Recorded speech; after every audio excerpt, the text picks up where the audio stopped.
So I've now generated a script, or at least a draft of a script. The whole process of producing something, an offering here for the Famine is a collaborative act. John, you were saying that actually when people came into the workhouse, what happened to them?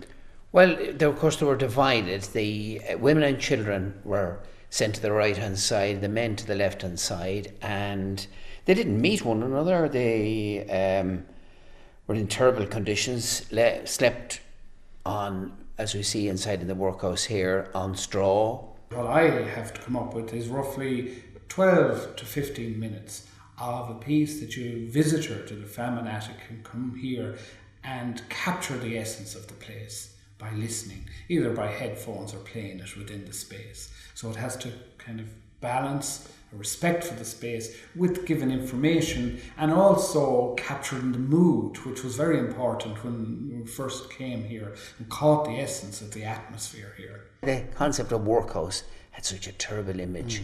Even to this day, someone, I don't want to go to the work. Going to the workhouse was absolute. That was the last. You were finished. It's also because it's collaborative. I have my voice in here, but I wanted to make room for the other voices of the members and possibly some community members.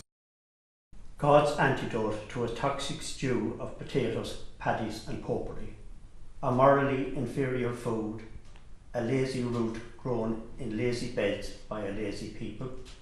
The feckless Irish must be elevated up the ladder of civilization.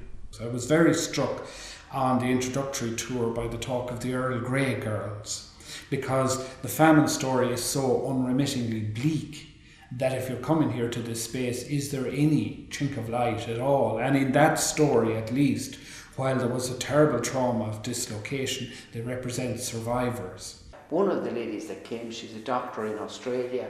One of her ancestors had been one of the Earl Grey ladies, and she came and there was tears in her eyes. Trying to balance stories like that, the faminatic space itself, and a context. How do you frame this?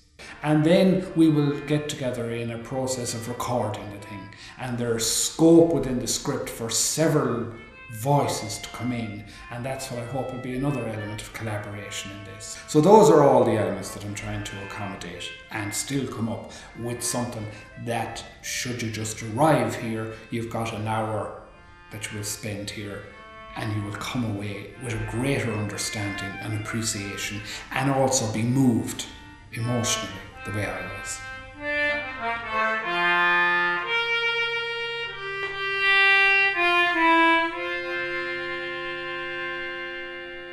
It's a very important piece of history, and presented in that fashion, I think it'll have great appeal to the people.